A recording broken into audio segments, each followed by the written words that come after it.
সাইডটা ব্যাস, এটাকে আমি ব্যাস হিসেবে ধরি, এটাকে প্রস্থ হিসেবে ধরি, সুবিধা আছে নাকি?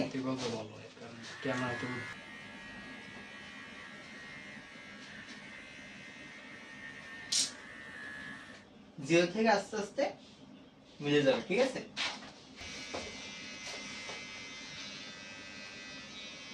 শেষ। এখন আমাদের কি করতে হবে?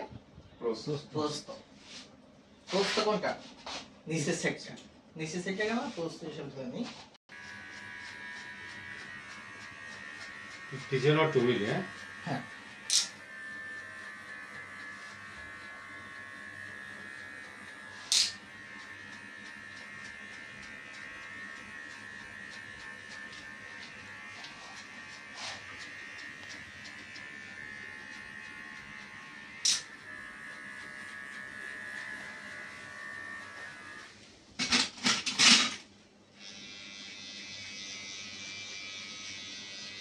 যেহেতু তো এই চুল কাটা ফ্রন্ট এবং লাস্ট সমহারে থাকবে, মিডলটা তুলনামূলক একটু বড় থাকবে। পেপারে কানের যে লেন্থটা এই বরাবরটা বড় থাকবে। ছোট হবে কি কানের এই সাইডটা এবং লাস্ট সাইডটা সমহারে ছোট হবে। এখানেও যে সাইজ থাকবে এখানেও সেম সাইজ থাকবে। বুঝা গেছে?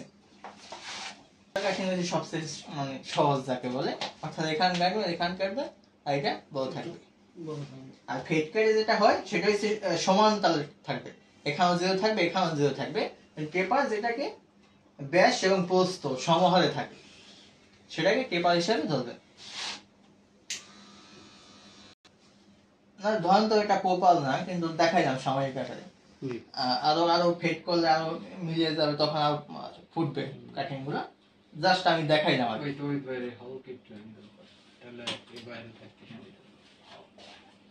দেখতে পাচ্ছ সমহারে আছে, কিন্তু মিডল সাইডটা আমার একটু তুলনামূলক বড় ব্যাস এবং প্রস্থ থেকে।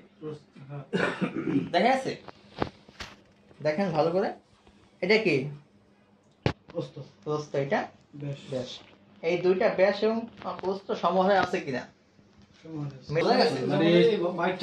ওই যে ভাইটা দেখেন না সাইডে, কিন্তু হ্যাঁ ওইটা কিন্তু তার জন্য পিসের সিঙ্গেল ক্লিপার নাকি সামনে একটা সাইড বলে যাই বলে, ওটা পরে শিখবো। তারটা যদি পিছনে প্রস্থ যদি সেম লেন্থ থাকতো তাহলে কিন্তু টেপার হয়ে যেত। বুঝা গেছে? কারণ তার চুলটা বড় আছে এবং দেখতে অনেক ফুটছে না চুল এলাকাটা, যখন একটু বড় থাকবে তখনই টেপার ফুটে ওঠে। বুঝা গেছে?